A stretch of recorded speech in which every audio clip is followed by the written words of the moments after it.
Ciao a tutti ragazzi, benvenuti ad un nuovo episodio di Salotto Siciliano. Oggi siamo in una location abbastanza insolita. Appunto, siamo nella cattedrale di San Nicolò a Noto e abbiamo come ospite speciale Don Maurizio Novello, parroco della cattedrale, e qui abbiamo tutti i miei colleghi.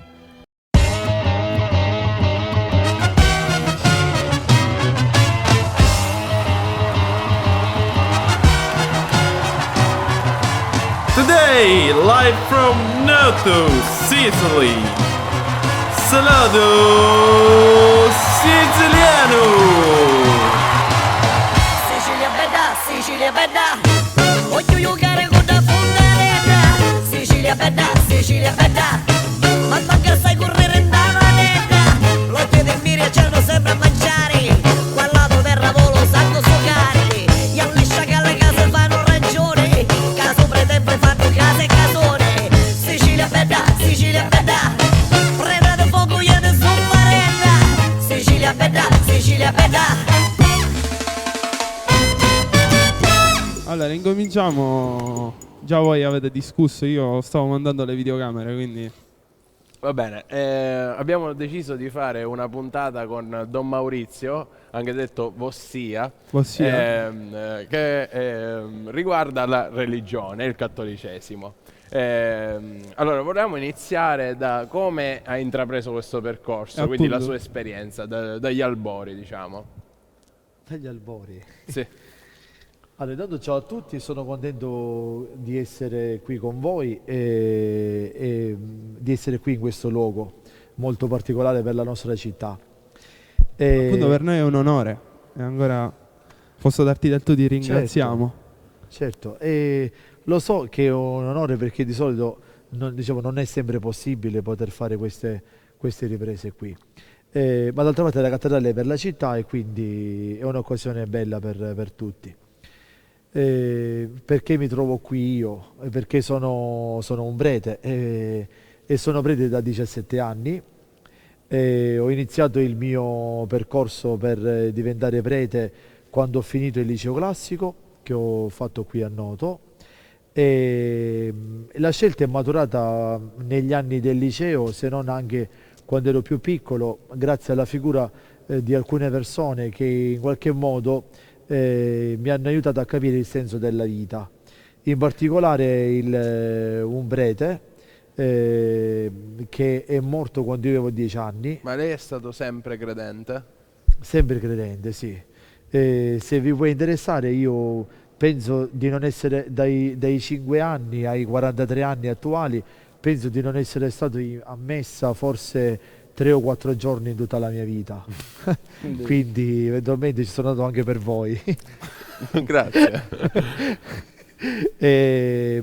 Sono cresciuto in una famiglia cattolica, praticante, di gente laboriosa e onesta, e sono cresciuto in una parrocchia a Pachino con il mio parroco e anche con un gruppo di persone, di suore, che mi hanno fatto vivere una bella esperienza di fede, che man mano poi che sono cresciuto ho capito che la risposta a quello che io mi portavo dentro per realizzare il senso della mia vita era quello di seguire Gesù. Mi piaceva il Vangelo e mi piaceva anche la vita che facevano alcuni preti.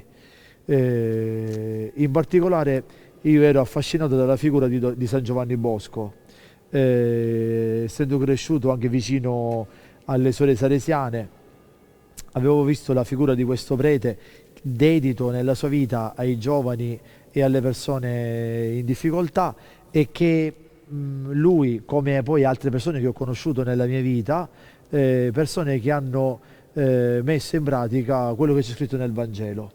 Per cui questa cosa mi ha talmente colpito che ho scelto nella mia vita di seguire Gesù e il Vangelo, scegliendo di diventare prete, perché il Signore si può seguire in tanti modi. L'essere prete è un modo per seguire il Signore, e poi anche perché ho capito una cosa molto importante, che nella vita bisogna realizzare quello che è il desiderio e il sogno che ognuno di noi si porta dentro e ciò che ti rende felice. E ho pensato quando ero piccolo e lo penso fino ad ora che ciò che ci rende felici ci permette non solo di realizzare noi stessi, ma anche di vivere la vita con pienezza, in bellezza, non perché ho trovato tutte le risposte a tutte le domande della mia vita, però ho trovato nella figura di Gesù di Nazareth la risposta, nella sua persona ho trovato la risposta a ciò che poteva dare senso alla mia vita. E quindi andato in seminario ho fatto gli studi.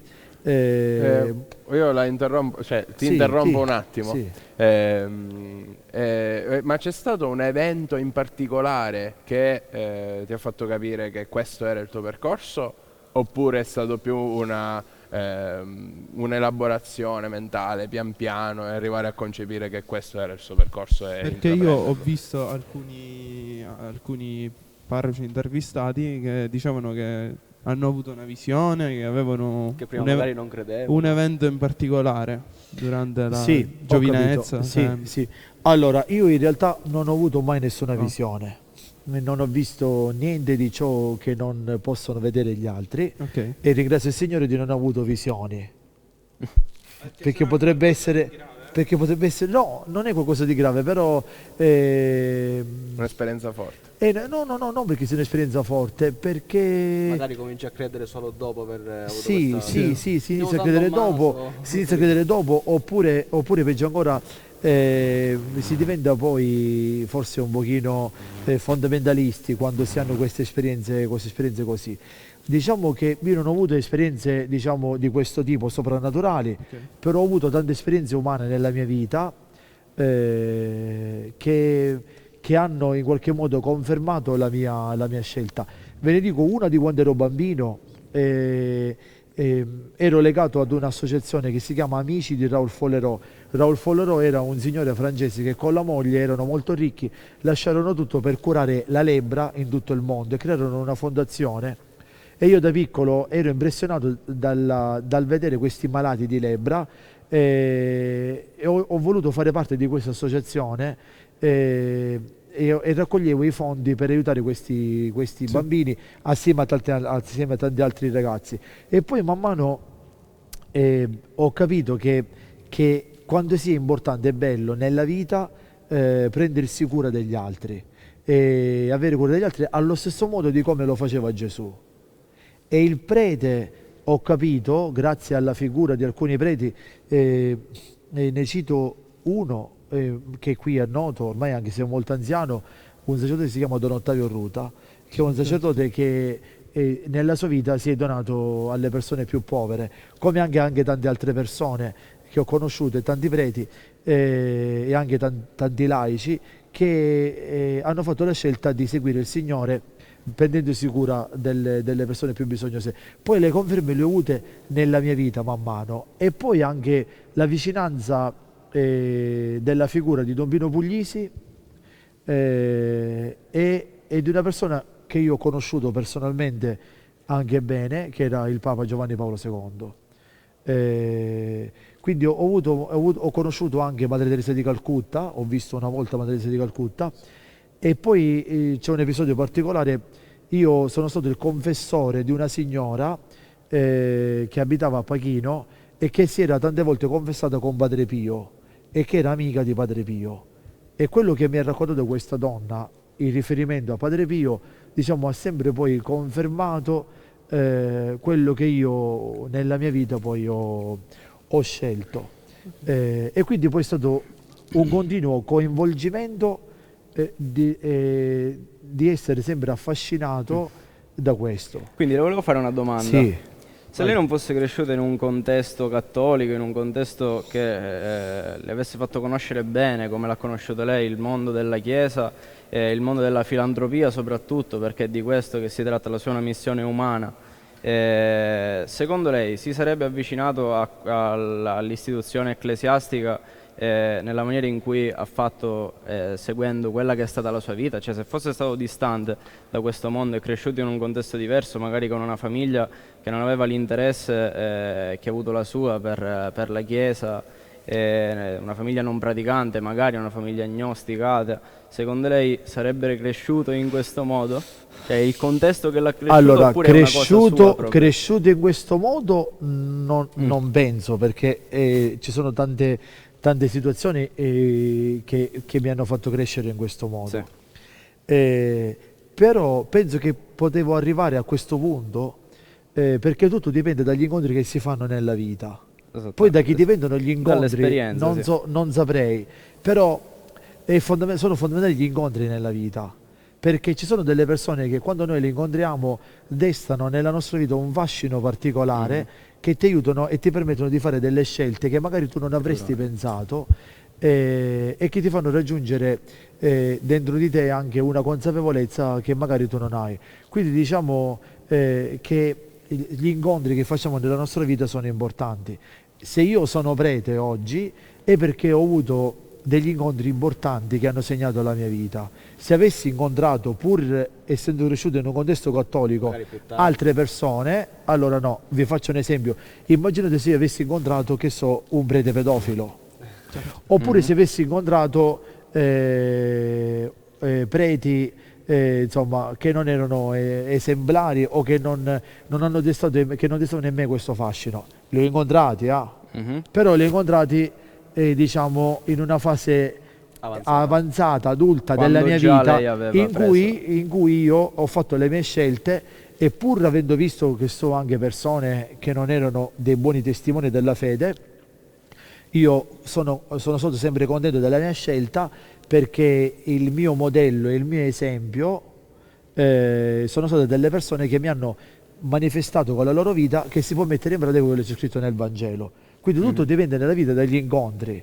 Sì, sì. D'altra parte, immaginate che se voi, quando eravate più piccoli, se voi aveste incontrato delle persone diverse da quelle che avete incontrato, se avessi avuto un insegnante di religione diverso da quello che tu hai avuto, come ci siamo detti prima, il vostro modo di pensare o di vedere le cose sarebbe diverso, perché gli incontri fanno la differenza. Assolutamente. No, è vero, in tutti i contesti. Cioè, io sono di un caso, cioè faccio parte di un caso isolato, sono tra gli unici a noto, mi sa, in generale. Io sono nato senza battesimo, quindi non sono battezzato, non ho fatto mai catechismo, quindi io mi chiedo, cioè, me lo chiedo spesso sto fatto, come sarebbe stata la mia... Forse sarebbe? Ma non lo so, i congiuntivi non vanno per me. Come sarebbe stata la mia vita se fossi stato battezzato? Se fossi stato battezzato? È una bella domanda, perché io ora ho una visione del mondo diversa rispetto alla visione della stragrande maggioranza delle persone, perché le persone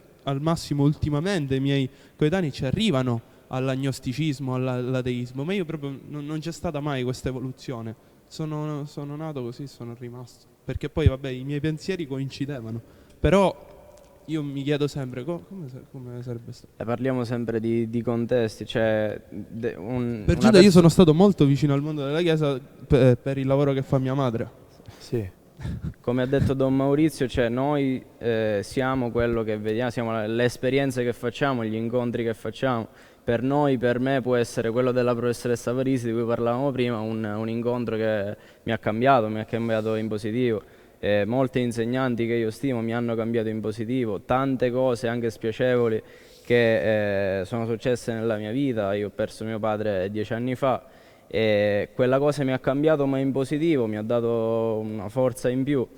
Ecco, stando su questo fattore tragedie che possono accadere a chiunque, la mia famiglia, dopo che sono successe diverse cose, si è allontanata in qualche modo. Mia nonna era molto credente, molto praticante, entrambe le nonne, e hanno smesso, una in maniera più forte rispetto all'altra di avere fede in qualche modo.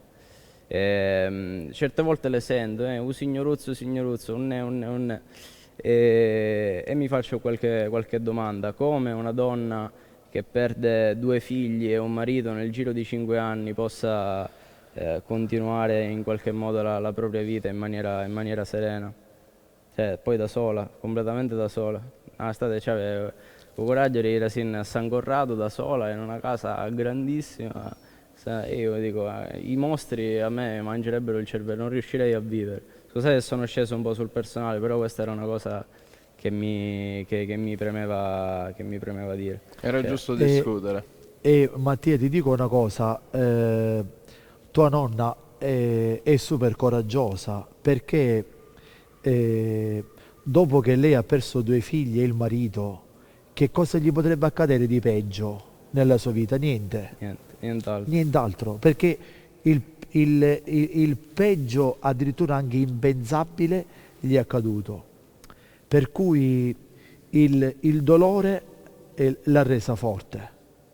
L'ha resa forte e che non ha niente da perdere in questa vita, per cui vive la vita senza temere niente a nessuno, perché ciò che era più prezioso gli è stato tolto e quindi non aveva niente da perdere.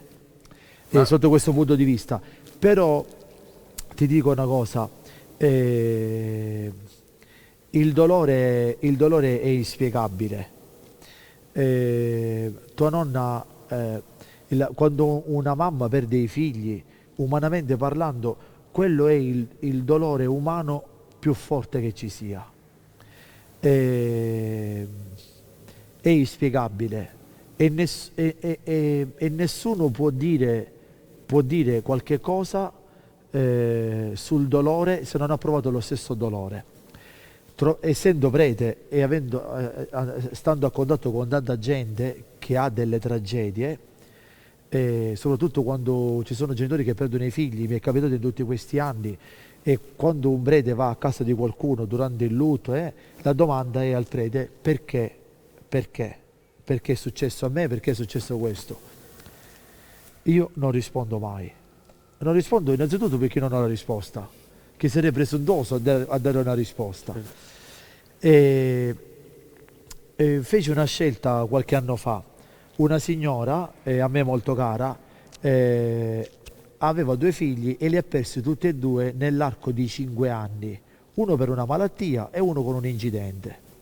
Quando moriva qualcuno e chiamavano il prete, io dovevo andare a casa di queste persone, io mi portavo la signora con me, perché io facevo la preghiera e la signora, avendo vissuto quel dolore, Consolava. che sapeva solo lei che cos'è quel dolore, parlava con la persona, diciamo, a pari titolo. Certo. Ad Non armi pari, superiore. ad armi pari, con una certa diciamo senso di comprensione e di dolore, che riusciva a dare, a dire quella parola buona, opportuna in quella situazione. Perché questo accade nella vita? Non me lo sono mai posto il motivo, il perché. Perché so che ogni risposta che mi potrei dare sarebbe, diciamo, insufficiente, sia per me che anche per gli altri. Io ho vissuto una forma di dolore simile, perché è morto un ragazzo 3 anni fa, di 22 anni, che abitava con me.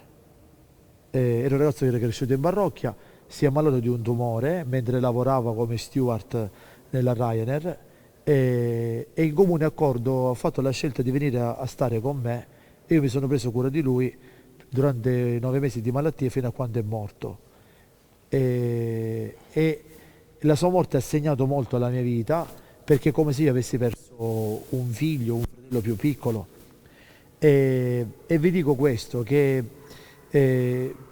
non me lo pongo mai il motivo perché è accaduto questo, come anche di altri. Ho un mio compagno di 18 anni che eravamo insieme, lui è morto e io non sono morto, con un incidente. Però nella mia vita ho scelto di dare una risposta al dolore, e la risposta al dolore è l'amore. Cioè, io non ho chiesto mai perché questa persona sia ammalata, perché poi è morta. Io ho deciso nella mia vita, decisi di prendermi cura di lui e di amarlo. L'unica risposta al dolore e alla morte è solo l'amore, altrimenti non c'è risposta, si impazzisce. Quello che mi chiedo davvero è come una persona che subisce queste queste disgrazie, queste tragedie, possa continuare ad aggrapparsi alla fede e possa continuare ad averne di fede. Fiducia. Perché questo qua, ragazzi? Perché è una cosa fondamentale, perché il cristianesimo, diciamo, lo sfondo del cristianesimo è una tragedia, perché Gesù muore in croce e quindi praticamente la vita di Gesù, diciamo, è la vita dei tanti crocifissi della storia, di gente che ha perso la vita ingiustamente, che sono morti ingiustamente, e di persone che hanno vissuto il dolore ingiustamente, per cui una mamma che perde il figlio si sente consolata dalla presenza, per esempio, della Madonna, che ha vissuto il dolore della morte del figlio, Sì, certo. e si sente confortata dalla crocifissione di Gesù e dalla sofferenza di Cristo, perché chi vive la sofferenza si sente in qualche modo custodito e accompagnato dal Signore, che non è il Re degli Anelli e non è il Signore Luigi XVI, non è Napoleone Bonaparte il conquistatore. Nel cristianesimo Dio si è fatto uomo e ha scelto una condizione umana, che è quella della sofferenza e della morte, che è quella che è la più dubbia, la più scandalosa e la più preoccupante per l'uomo, e quindi il credente si trova, diciamo, compatito dalla sofferenza di Gesù. Sì. E questa è una cosa importante, perché che ne farebbe un credente di un Dio così buono, nel senso che non ha avuto, diciamo, una mala sorte oppure una morte ingiusta? Diciamo che sulla croce Gesù di Nazareth tocca l'estremità del dolore umano per far sentire gli uomini e le persone che soffrono nell'arco del tempo della storia, Sì. li fa Inclusi, sentire dici. compatiti. Ecco cos'è la compassione.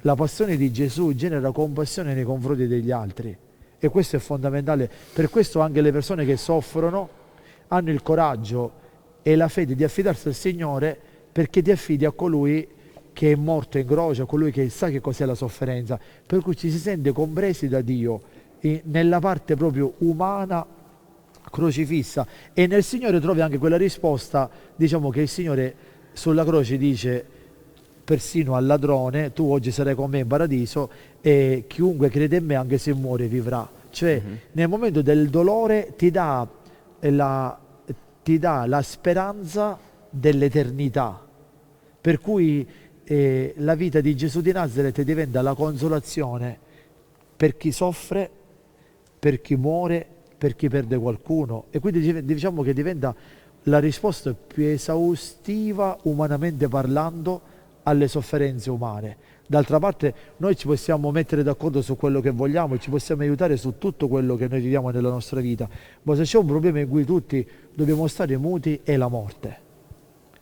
E lì paradossalmente Gesù di Nazareth, con la morte in croce e la resurrezione, che è simboleggiata in quella immagine dove è spuntato Roberto, che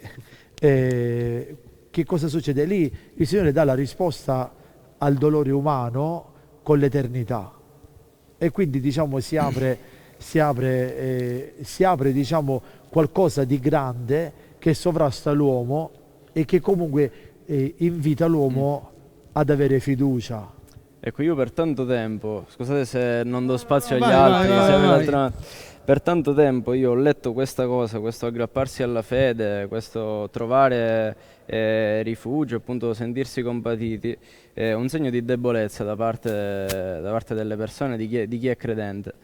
Di una persona che non accetta le cose per quelle che sono, per il fatto che una persona sia sparita, per il fatto che magari sei malato e la morte sta arrivando, e si deve aggrappare per forza a qualcosa che gli dia la possibilità di andare oltre, di vedere dopo la morte, di avere una seconda possibilità e una vita al di là di questa che finisce prima o poi per tutti. Adesso comprendo di più e mi metto in discussione, dico magari un domani, se arriverò a 80 anni, quando la mia vita starà per finire, magari tornerò a pensarci. Io ora come ora adesso non sono credente, ma accolgo la possibilità di poter tornare a credere nell'eventualità che mi succeda qualcosa di terribile, e quindi sono consapevole di avere una parte debole dentro di me. Ma non bisogna però pensare la fede come l'ultima chance, oppure per esempio uno pensa, vabbè, ancora sogno giovane, aspetto che faccio 80 anni, Sì, per me è l'ultima quando chance. poi sono, diciamo, mezzo rigoglionito, si può dire la parolaccia, Sì, certo. e quindi Ma siamo in chiesa. e poi mi confesso. Ah. Faccio tutto così C'è il io. trucco, c'è il trucco. C'è il trick. E quindi cosa significa? Cioè che a un certo punto dico, vabbè, perso per perso, come diceva il grande Pascal, sentite, perso per perso vi conviene credere, perché se per caso c'è l'aldilà, intanto tu ti trovi che sei credente. Se per caso non c'è, alla fine è una persona che comunque è vissuta in qualche modo con questo atteggiamento di fiducia. Sì. Diciamo che la fede richiede ben altra cosa, anche perché, sai per quale motivo lo dico? Perché noi, non è che dipende da noi la quantità della nostra vita, noi non abbiamo nessun potere sulla quantità della nostra vita. Sì. Si può vivere 100 anni, 104 anni, si può morire a 43 anni o si può morire anche a 20 anni. Ho visto tanta gente morire. Il problema non è la quantità della nostra vita, il problema è la qualità che noi diamo alla nostra vita. Noi oggi, la scienza, la tecnica, tutto quello che c'è, la medicina, si preoccupa di allungare la vita. La fede, la vita spirituale, il percorso dell'anima dell'uomo, invece deve avere una preoccupazione che è molto più importante, quella di allargare la vita. La nostra vita la dobbiamo allargare, non allungare, perché riallungare la vita la si può allungare di quando? Di 7 mesi, di un anno, ti mettono 7 bypass e l'allunghi di altri 4 anni. Noi la vita la dobbiamo allargare significa dare una dimensione profonda alla nostra vita. Sì, è vero, secondo me ormai con la tecnologia non ci interroghiamo più sulla qualità della vita. Cioè, secondo me con la tecnologia, con il progresso della tecnologia, la qualità della nostra vita è diminuita in alcuni modi, in altri no. Ci Però addormenta. sì, ci addormenta, ci tiene incollati ad fa uno diventare schermo. passivi, siamo nella nostra comfort zone e non ci preoccupiamo di nient'altro. Immaginate se il tempo, bisogna essere onesti, il tempo che noi utilizziamo e diamo per il cellulare, per vedere i social, per stare collegati, se quel tempo di un giorno, che potrebbero essere che so 2 ore, se noi lo utilizzassimo per leggere qualcosa di profondo, immaginate se uno si legge l'Etica di Aristotele, leggersi l'Etica di Aristotele ti rende più intelligente rispetto a tutte le cavolate che uno si può leggere su Facebook o su Instagram oppure su tante altre cose. Però è quello che ti fa crescere l'anima, ti migliora la qualità della vita e ti fa vivere una vita più larga, cioè una vita proprio con un'intelligenza più profonda.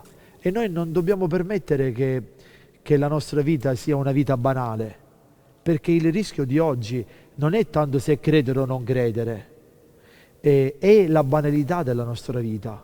Una vita banale, liquida, in cui ognuno di noi prende ogni giorno una forma diversa come fanno i liquidi in base al contenitore.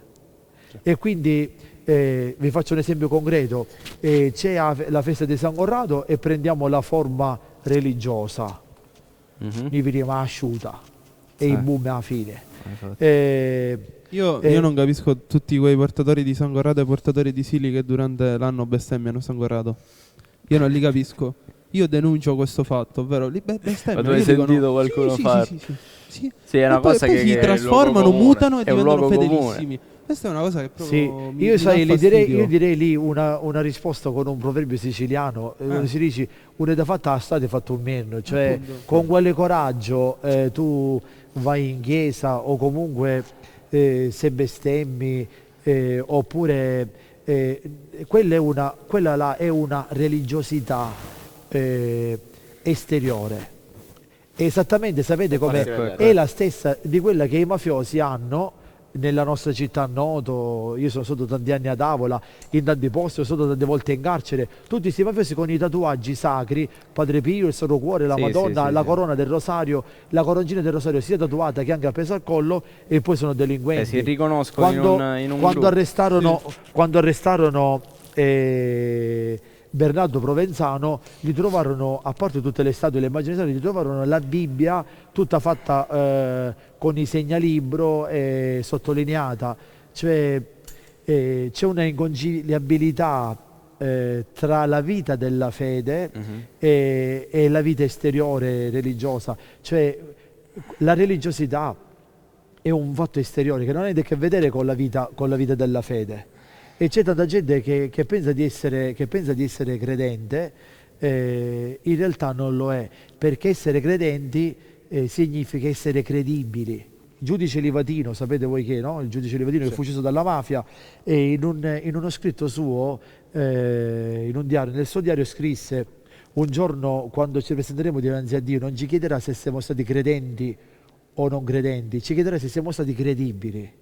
Quindi quando voi vi fate la domanda se siete credenti o non credenti, la domanda è mezza pena. L'importante nella vita è essere credibili, non essere Bella credenti, cosa. essere credibili, Bella ragazzi. cosa. E la credibilità oggi dà il segno a tutto, dà il senso alla vita e non ci rende persone mediocri. Oggi il problema è che tanta gente pensa che non sono credenti, ma si diventa creduloni. Cioè, Ma chi si dove- può quello- dire che tra i ceti più bassi della popolazione essere cristiano è un must, come posso dire, cioè chi non lo è, chi cioè non lo è, è un segno di riconoscimento entro una... no, ma non dico che è una moda, ma diciamo una cosa che si deve fare a prescindere, non c'è un'alternativa. Sì, sì, Nei Quindi rimane bassi- solo un quello. dogma preso così com'è è fatto Allora, proprio. c'è da dire una cosa, senza- che la non c'è fede- neanche la credenza, perché io sto parlando di bassa popolazione che poi non va a vivere in una ecco. maniera. Cioè tu prendi la fede, cristiana. la religiosità Cioè, come può una essere calamita, fai finta che è una calamita, c'è questa massa ignorante, Non sono poco credibili, istruita. mettiamola così. Diciamo, non sono credibili. Diciamo che c'è il fattore della tradizione. Cioè, perché esatto. noi siamo stati, per esempio, tu sei stato battezzato, Sì, sì, tu io sei pure, stato sì. battezzato, tu sei stato battezzato e io ti sono battezzato. Questo cosa vale per noi. Lui non è stato battezzato perché i suoi hanno fatto questa scelta. I miei battezzati, Sua però. I suoi sono battezzati, sua nonna materna è super credente e frequentante la chiesa. E anche una mia fanza. Allora, che cosa vi voglio dire con questa cosa? Noi siamo stati, perché siamo stati battezzati? Perché i nostri genitori sono stati battezzati, i nostri nonni sono stati battezzati, quindi diciamo, c'è stati obbligati. siamo stati, diciamo, c'è stata la tradizione, cioè è stata tramandata la fede. La fede a noi ci arriva attraverso la tradizione, cioè tramandata da quello che accadde 2000 anni fa. Mano a mano c'è stata questa tradizione che raggiunge ancora oggi, dopo 2000 anni, raggiunge anche noi. Ma un conto è ricevere la fede secondo la tradizione, e questo appartiene a un contesto culturale. Qui in Arabia su musulmani e in India su indù.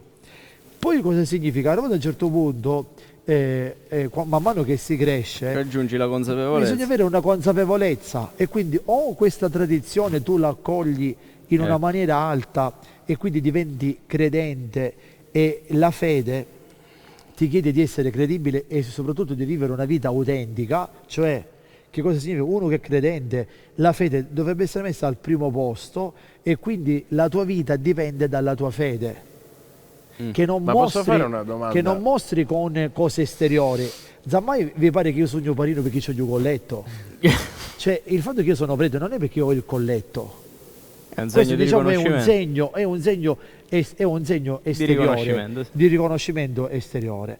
Ma non è una questione diciamo di segni. L'appartenenza alla fede è l'autenticità della propria vita. Cioè, o si è autentici con la propria vita, oppure si è persone mediocri. E quindi questo da chi dipende? Dipende da me. Cioè, se io per esempio non faccio bene il mio essere fedele, cioè non sono Sì. un buon credente e non faccio bene il Non prete. sei conforme al Vangelo. Non mi conformo al Vangelo e non ci posso dare io la colpa al Papa o a Sì. qualcuno. C'è una responsabilità personale che è molto personale, che una volta che io la scelgo la devo far diventare un tutt'uno con la mia vita. Non faccio il prete solo dentro la chiesa, o sogno parrino quando esco fuori, anche quando me ne vado a correre, o esco con la bicicletta, o sono con gli scout, o vado al mare, oppure vado a farmi una gita, sono sempre prete. Cioè, la vita autentica è la vita bella, che è una vita, diciamo, di credente. Ma che cos'è la fede? Allora, la fede, io ti rispondo in maniera classica, con il significato della parola fede, è una parola che ha origine ebraica, che significa emunah, in ebraico, questo termine emunah, che è la parola amen. Quando in chiesa si risponde amen, amen è una parola che significa sì, credo, cioè ho fede. Avere fede significa che io nella mia vita accolgo praticamente la parola rivelata da Dio. Quindi avere fede significa che io accolgo nella mia vita la parola rivelata. In questo caso io accolgo la Bibbia e quindi quello che dice Dio nella Bibbia, nel caso mio che sono cristiano, no? Accolgo quello che dice Dio nella Bibbia e lo faccio mio. E quindi la fede che cos'è? La parola fede significa la risposta a quello che mi propone Dio. Mi propone, no mi impone. E quindi quando io dico ho fede, significa che io credo nei comandamenti di Dio. Nella proposta. Nella proposta di Dio. Ma attenzione, io credo non significa però che so i 10 comandamenti a memoria e basta. Che li sa applicare pure. Che credo significa che io mi sforzo di mettere in pratica i comandamenti di Dio. Mi sforzo. Guai che se uno dice io metto in pratica, mi sforzo perché la fede è uno sforzo che dobbiamo fare tutti, in cui nessuno è perfetto. Se qualcuno pensa di essere perfetto, significa che è come Dio e quindi si può fare una religione a parte. Io mi chiedo perché questa condizione di subordinazione, perché accettare questa subordinazione a un Dio misericordioso, onnipotente, che tutto può, che ama tutti, che... Una sottomissione in pratica. Sì, l'essere subordinato è questo che Più io mi chiedo. subordinato che sottomesso. Sì, subordinato, no, sottomesso è portato allo estremo.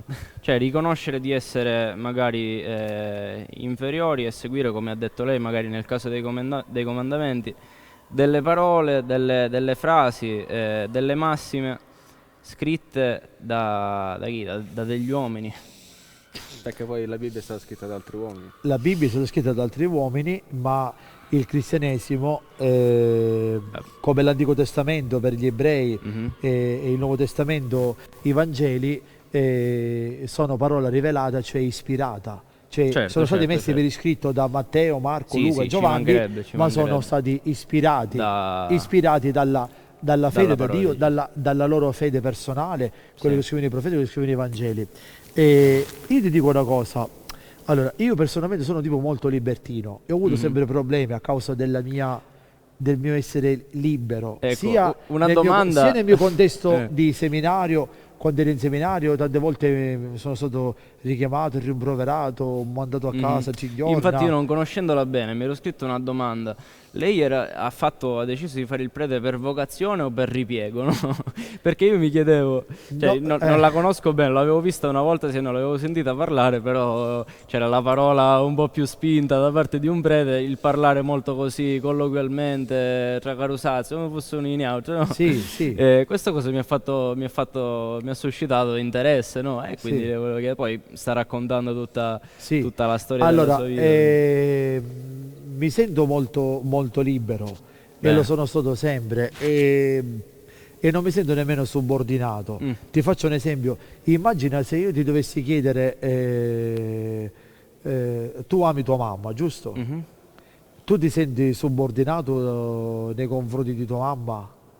No. E io ti rispondo in questo modo, cioè io mi sento amato da questo contesto di fede dove vivo, dove sono cresciuto, ma più che dove sono cresciuto, dove vivo, perché ho una consapevolezza della fede ora che non avevo prima e che ho acquisito nel tempo, poi anche da prete. Quindi non è che io partì già con il pacchetto completo, già avevo tutto. Man mano la fede è qualcosa che cresce e che si matura nel tempo, nel cammino. E forse devo dire mi aiuto buona, perché penso di aver azzeccato quello che ho scelto e ne ho sempre le prove. Perfetto. Ma mi sento libero in quello che ho scelto, perché nelle cose che io non mi sento io obbligato nel mio percorso di fede, perché credo che la mia scelta è un atto di amore. Quando uno ama, l'amore ti rende libero, ma chi non ama non vive quella libertà. Vi faccio un esempio. Immagina che tu vedi due persone che si aiutano, che so, marito e moglie che si aiutano, oppure per esempio uno che aveva per esempio il marito allettato con una malattia e la moglie che lo deve accudire, e quindi tu dici mamma mia mischina, che malavita, e chi è sacrificata, non è libera, è costretta, perché tu dall'esterno vedi che quella persona è una persona, diciamo, sacrificata, immolata per quella cosa che fa. Se tu parli con quella persona e gli dici queste cose, non ti dirà mai che lo fa nei termini in cui l'hai detto tu. Ti risponderà no, io tutto a posto, lo faccio perché lo amo. Per amore, certo. Per amore. Cioè l'amore è il vincolo giusto. È il vincolo giusto che ti permette di essere libero. Quindi io personalmente penso una cosa, che non mi sento subordinato a Dio o sottomesso, perché ho scelto nella mia vita questo contesto di amore che mi ha affascinato. Nonostante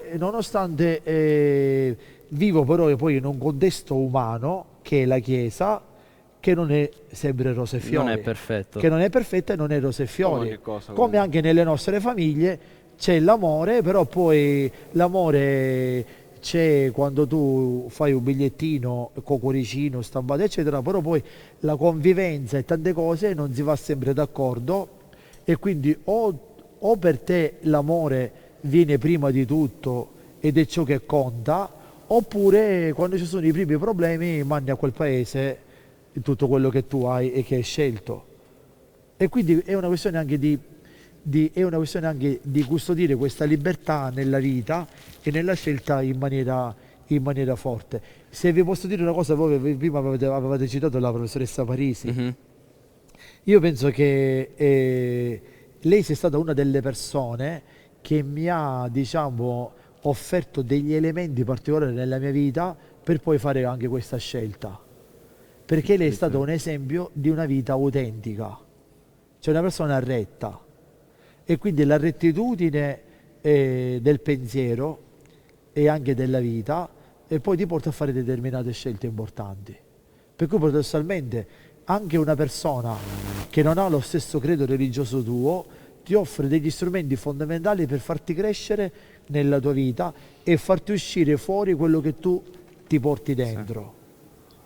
Stavi dicendo? Allora, a proposito del rapporto con Dio che lei stava parlando prima, a parte il fatto che pensavo che anche la Chiesa ultimamente dovrebbe un po' un attimo rimodernarsi, perché sennò resta con pochi credenti, credo, perché una volta passata questa generazione vedo molto astio nei confronti della Chiesa, anche per stereotipi vari che possono essere più o meno credibili, più o meno giustificabili, eccetera. Ma tu come ti vivi questo rapporto con Dio? Cioè, nel senso, ci hai fatto il paragone con una persona allettata, ma comunque sono delle persone, sono comunque delle cose materiali. Il rapporto con Dio è in continua evoluzione o è un rapporto che è stabile? Ci sono dei momenti magari ovviamente di crisi interiore, come se la vive? Allora, il rapporto con Dio è come il rapporto con le persone con le quali noi conviviamo normalmente. Ci sono gli alti e i bassi. Come un amico. Come ci sono gli alti e i bassi. Nel senso che, allora, diciamo che fondamentalmente, per esempio, io ho la mia giornata che è scandita dalla preghiera.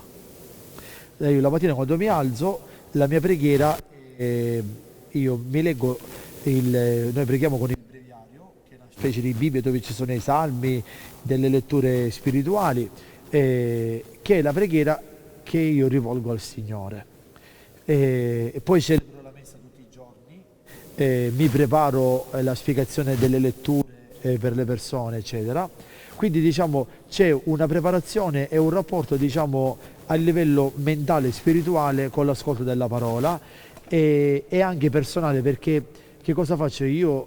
Questa parola che leggo la devo, diciamo, la sento come una parola rivolta alla mia vita. È vero ora che dopo tanti anni magari la Bibbia la so a memoria, i salmi, cose, il Vangelo, eccetera, quindi diciamo c'è questa diciamo frequentazione così assidua che in qualche modo ci si conosce bene. Che cos'è che rende poi variabile il rapporto? La vita quotidiana, le cose che accadono, quello che accade ogni giorno, le situazioni per esempio che accadono a me, ma più che altro anche a tanta gente che incontro, o situazioni a cui magari io non so dare risposta, oppure situazioni in cui dico Signore ma che fa? Tavolare una mossa e scendere in luogo che fa qualcosa? Cioè, quindi anche lei lo dice. Certo, ma io glielo dico spesso su tante cose, su tante cose. Il rapporto è sereno, però tante volte io desidererei tante volte diciamo, un passo in più da parte di Dio su alcune cose. Dall'altra parte però la fede mi insegna che noi dobbiamo riconoscere Dio negli altri, cioè la peculiarità del cristianesimo è questa: tutto quello che tu hai fatto al più piccolo dei miei fratelli lo hai fatto a me. Ora, praticamente che cosa chiede Dio nella Bibbia? Dio chiede nella Bibbia di vivere per Lui. Concretamente come faccio io a vivere per Lui? Io vivo per Lui se mi dono a Lui. E come si fa a donarsi a Dio? A Dio ci si dona attraverso i fratelli. E quindi Gesù dice in un capitolo della Bibbia, che è il Vangelo di Matteo, al capitolo 25, dice avevo fame, avete dato da mangiare, avevo sete, avete dato da bere, ero nudo, mi avete vestito, insomma, e che dicono, ma noi non l'abbiamo mai fatto a te. E Gesù gli dice, non l'hai fatto a me, ma siccome l'hai fatto al più piccolo, alle persone più bisognose, è come se l'avessi fatto a me. Per cui la presenza di Dio nella mia vita la tocco con mano attraverso gli altri.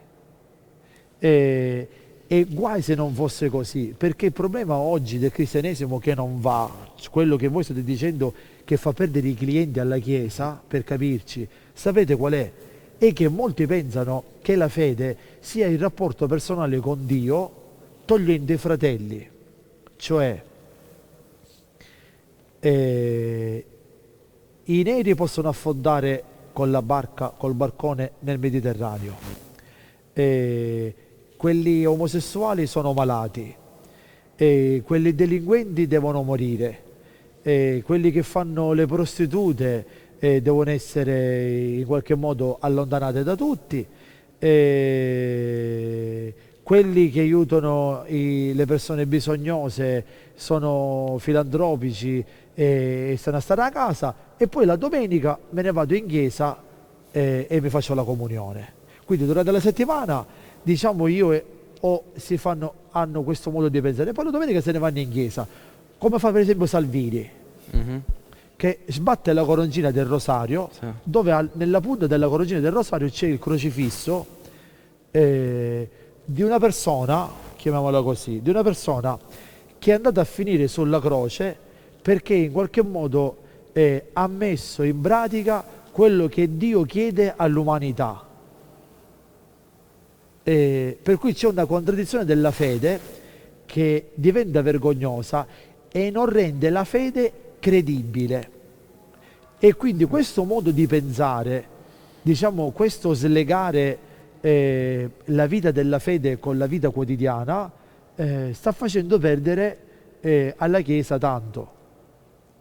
E quindi il rapporto con Dio deve essere un rapporto di amore, un rapporto in cui il Signore, diceva Madre Teresa di Calcutta, chiede a te di camminare oggi. Madre Teresa di Calcutta diceva questo: Dio non ha i piedi, ma usa i tuoi piedi.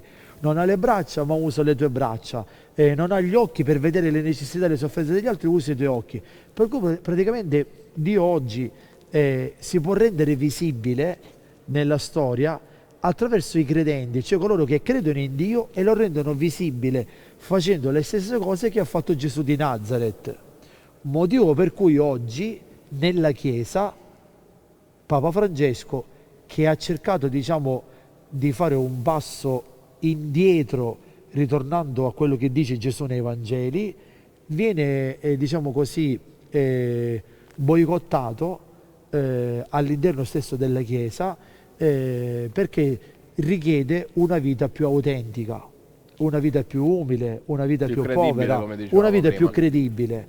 E oggi questa cosa fa problema. Quindi il rapporto con Dio è il rapporto che c'è, però la vita ogni giorno mi chiede, sapete quante volte durante tutto i 9 mesi in cui io ho avuto nella camera con me questo mio fratello, figlio, amico, moribondo, con le stomie, con la ferita aperta, con la chemioterapia, che è 1,90 m, si è ridotto a 45 kg, che ci dice Gesù, tu da 3 giorni facessi tutto così, cai aveva 7 mesi e hai un crocifisso a casa. E quante volte ho chiesto a Dio, che ho detto al Signore, Signore, ma insomma, come a fare qua? Dico, io lavoro per te, dico, non c'ho particolare ogni tanto, va dietro. Cioè, come fa ad andare avanti senza nessuna manifestazione? Non so se poi lei abbia appunto, come fa ad amare qualcosa di eterno senza che mai sia dimostrato? Io vi dico una cosa. A un certo punto io nella mia vita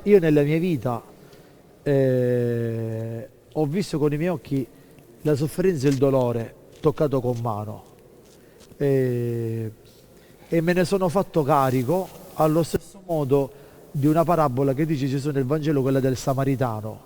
Il Samaritano era uno esterno che si prende cura di uno moribondo, dopo che prima di lui erano passati un sacerdote e un levita, lo hanno visto e se ne sono fregati. Lui, che era uno non credente, immaginate che trova uno ubriaco qua sulle scalate della cattedrale, passo io che sono mio parrino, passa un portatore di San Corrado che uno è, e poi passate i viaggi in cui io sono mio parrino, chi è il portatore, e viaggi siti, io sono ateo, come ho scritto il tuo messaggio. Io sono, e passiamo tutti lui bisogna ricordare che lui alla fine io passo e dico, atei. passo e me ne omaggio, chi lo passa e se ne va, tu ti fermi e lo prendi, dici fermi, chiami il 118 e lo aiuti.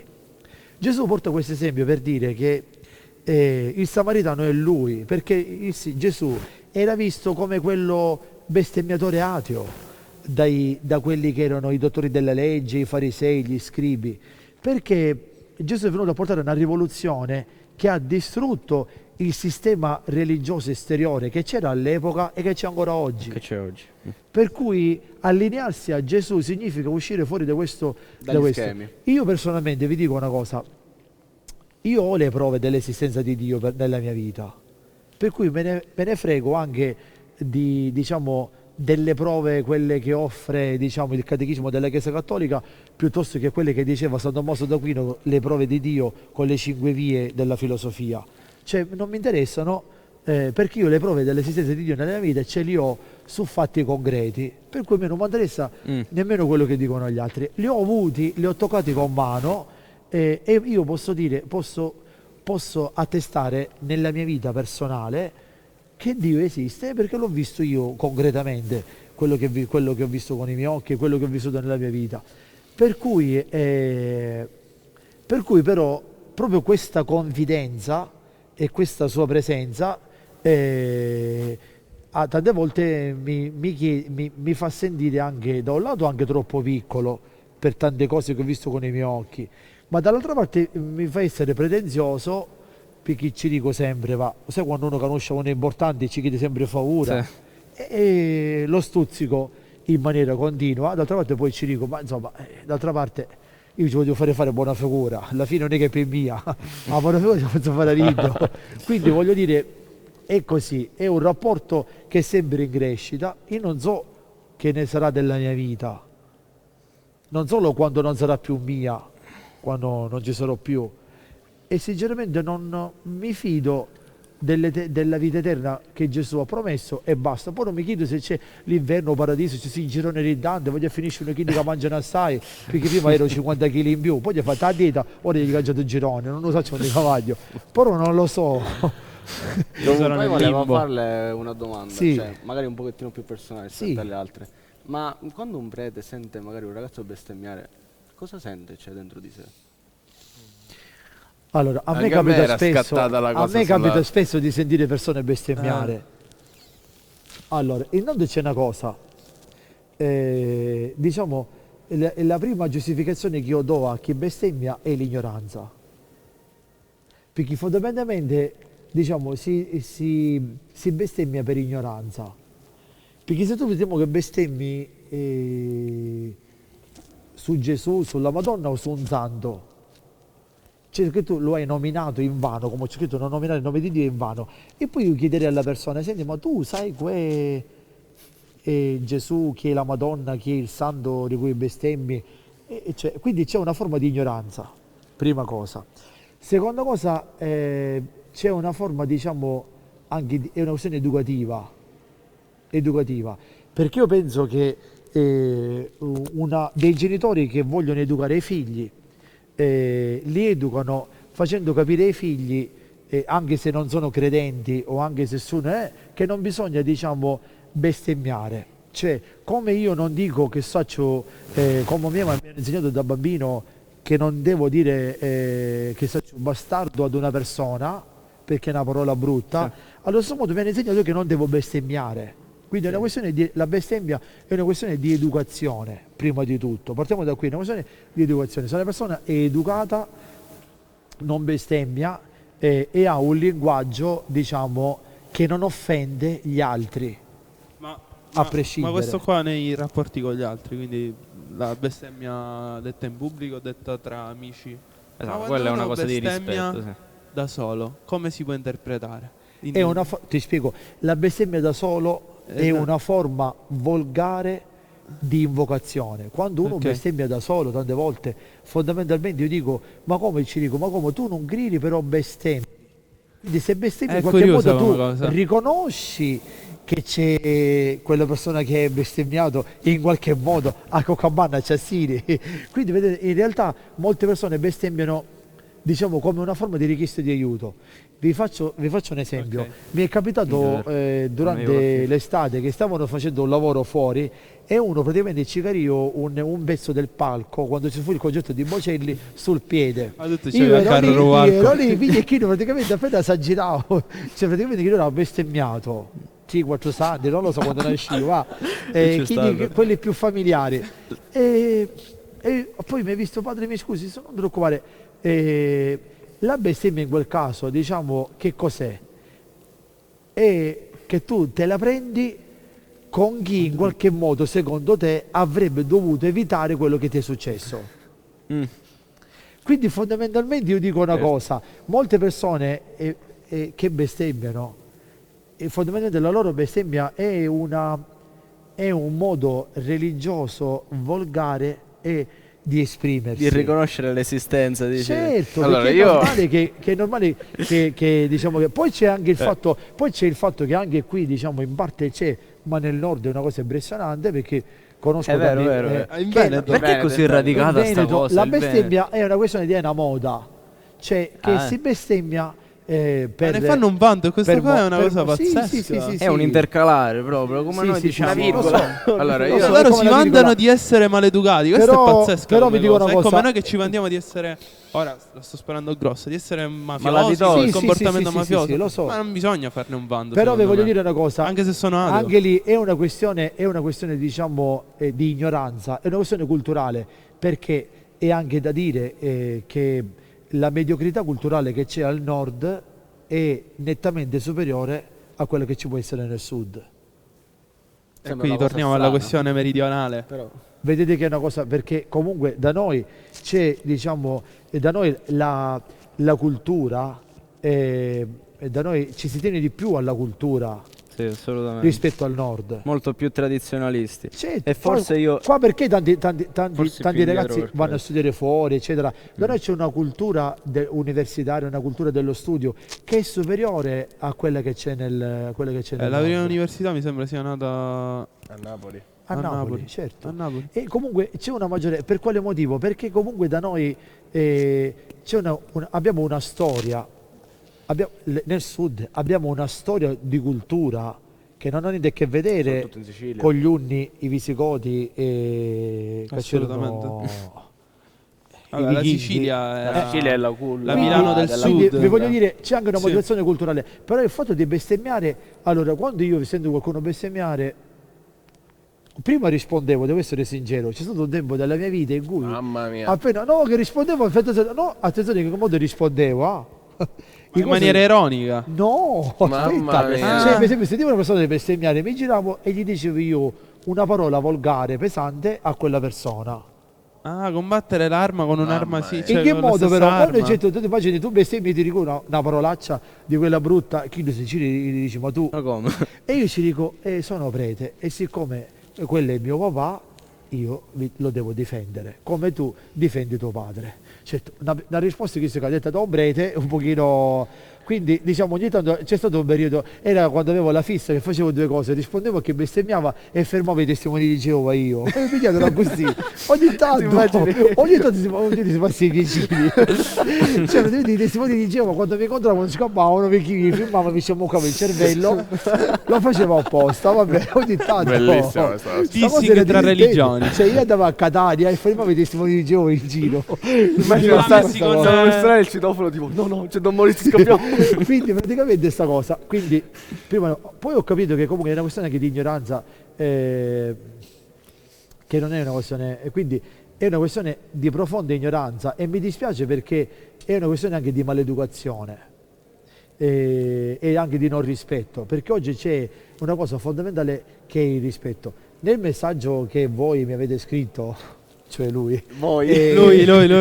e voi sì, diamo lo so, del voi, no? ci diamo del voi. E tu avevi scritto in quel messaggio siamo atei ma aperti deve essere rispettosi eccetera, come è giusto che sia, perché così allora ognuno di noi può avere le proprie idee, ma bisogna essere rispettosi Ecco, degli ecco. altri, cioè e non offendere gli altri.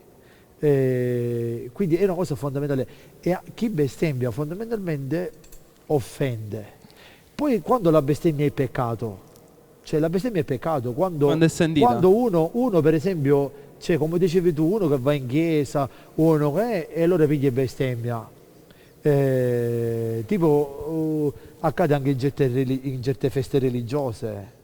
Tipo che hanno problemi quando si muovono i carri dei santi, eccetera. sì, Io ho l'ho visto persone bestemmiare, non posso raccontare un episodio. Allora, lì è peccato, però lo possiamo dire che è peccato. Sì, il peccato, Peccato lo nel fa il senso credente quando perché una persona bestemmia. che è credente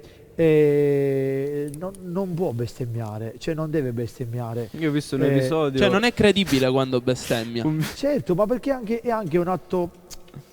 Allora, vi faccio un esempio, immaginate i vostri genitori, no? Il rapporto dei vostri genitori a un certo punto hanno una questione a casa e il papà dice alla mamma una parolaccia brutta, pesante. Cioè, e poi a un certo punto dopo gli dice io mi ho scappato. Cioè, non ti può scappare. Cioè, allora, non ti può scappare nei confronti della persona che ami Allora, un conto che tu dici, ma che si scimunita? Vabbè, questo è un linguaggio comune, ma io non posso dire alla persona che amo una parola volgare pesante. E non mi posso nemmeno giustificare, e non posso giustificare nemmeno dicendo ho avuto i 5 minuti, significa che tu hai qualche problema. Allora, io sono contento di non essere d'accordo con lei su finalmente una cosa, perché per tutto il discorso che ha fatto fino adesso io dicevo, migna, qua non ci posso rompere i sacchetti. Vediamo, rompiamo i sacchetti, E vediamo. invece adesso... Dov'è il brio se no? Dov'è il brio se no? Allora, io ora non voglio prendere le parti di quello irrispettoso che bestemmia e fa, però comunque voglio un attimo prendere le difese del bestemmiatore. Sì. Allora, perché? E qua la situazione si complica, perché ora io sono il cattivo, ora io sono l'ignorante, sono l'irrispettoso.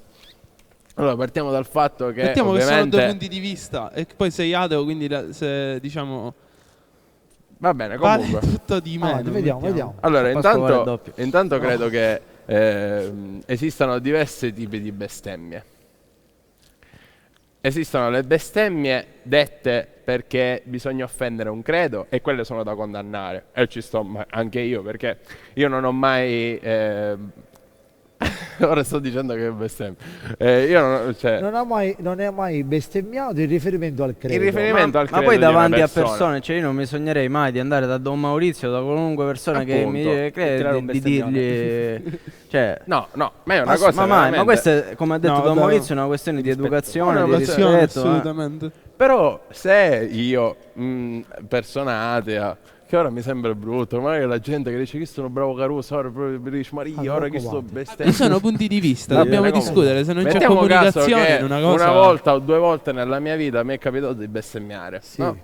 E io credo che in realtà sia anche una cosa di essere libertino, una cosa di andare contro lo schema. Perché? Che c'è quel brio di andare contro lo perché schema. intanto in uno stato laico la bestemmia è illegale. Cioè a me viene fatta una multa se io bestemmio. 104 euro sono. E questa non... Quanto? 104 mi pare. Guarda, sul peccato che non ero nella chiesa, solo sulla qua. Abbiamo fatto con tutti quelli che si sentono nelle scalonate Già a una- bestemmiare. una vita assai, non Auci, possono soldi. aprire bocca allora. Ne avete anche Infatti. troppi soldi, non è giusto. 104, vabbè. Troppe, Comunque, già non mi sembra una cosa corretta. E seconda cosa, è una parola così tanto repressa, così tanto proibita, e che ha un peso che va al di là della persona menzionata, ma più per la potenza e per la repressione che gli è stata fatta. Per Lo il fatto sfogo, che è lo sfogo. illegale, quindi già le cose Ma illegali che li è illegale, affascinano. non sapete, cioè non è che Ha ci paragonato penso la quando bestemmia alla dirò marijuana. bestemmioni. Sì, se lo tiri No, fuori velocemente. no, assolutamente no. Ha paragonato la bestemmia alla marijuana, fatto che è illegale. Allora, in realtà, Ma un in po' se realtà uno ci- ci in pensa realtà è c'entra, simile in come realtà c'entra il situazione. discorso, perché Lo so, il fatto che è lo so, proibito, sì, Ed è però, amico, quindi. però cioè, io non trovo corretto che venga condannata in ogni caso. Cioè, se ad esempio io sono una persona tranquillissima che passeggio per strada, mi capita una cosa e bestemmio, lei che è prete mi sente e mi insulta mio padre, io dico, ma scusa, ma chi vuoi? Cioè, nel senso, io non è che sto insultando suo padre, io sto dicendo porca miseria, sto dicendo porca puttana, è tutta la Queste cosa. non sono bestemmie, lo sai. No, appunto, che cosa sto dicendo? Che quella parola per me ha lo stesso valore di porca miseria e porca eccetera. Lo so perché allora però diciamo lì non è ha un valore corretto. diverso, ha un valore diverso naturalmente la cosa. Cioè, aspetti, scusa se andrò. Sì. Cioè, io non è che voglio andare a dire tu sei un po'. Io sto usando una parola come le altre, per me quella parola non ha quel valore, perché appunto io sono ateo, io non credo in queste cose. Però se lei che è prete mi va a insultare il padre perché io uso una parola che per me è comunissima alle altre, anzi ha un diverso significato come le ho adesso spiegato, boh, non mi sembra una cosa corretta, o no? No, vabbè, però visto... non lo so. Allora, e quando io mi sono permesso di rispondere a qualcuno sulla bestemmia è perché il riferimento era in maniera diciamo abbastanza evidente con nomi tipici proprio della Bibbia e nome dei santi.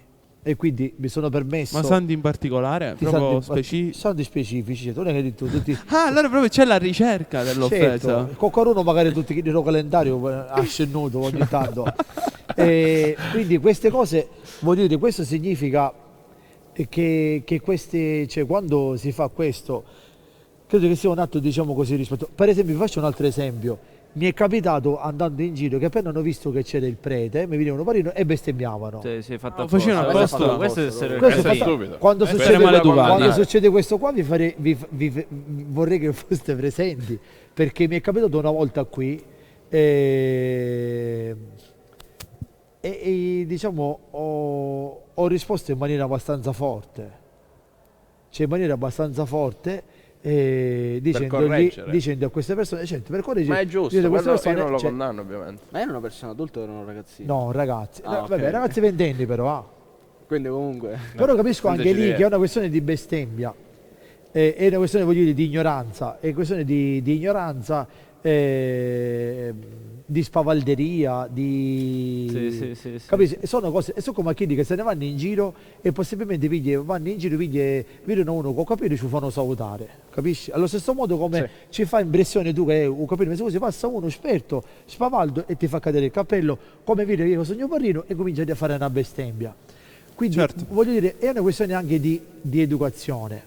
A mio parere è una questione anche di educazione, cioè per me non è tollerabile nemmeno la questione fatto di essere volgare nel linguaggio, ma questa è una questione però di educazione, non perché è una questione che a me mi hanno insegnato da bambino, cioè non trovo che sia una cosa bella il linguaggio volgare, a prescindere, non c'è del fatto che sono vedovo, perché la mia famiglia mi ha educato in questo modo e a essere anche rispettoso, ma non per essere però formale, non è una questione di formalità, zammai fuori io parlo tutto elegante e poi pigli dentro, comincio a gettare voci, a venire male a parole, no, è una questione anche di educazione, che secondo me è fondamentale, oltre poi anche al rispetto di questo. Poi il fatto che uno è credente o non credente, ateo o non ateo, credo che comunque sia quando ci si trova in un contesto sociale dove si sta in un contesto dove ci sono le diversità di tante cose, credo io che bisogna essere rispettosi degli altri. Cioè, ti faccio un esempio, né devi bestemmiare se tu vedi mia che sogno parrino, né tu devi fare il sorrisino la vita dopo volo se vedi a uno vestito in giro.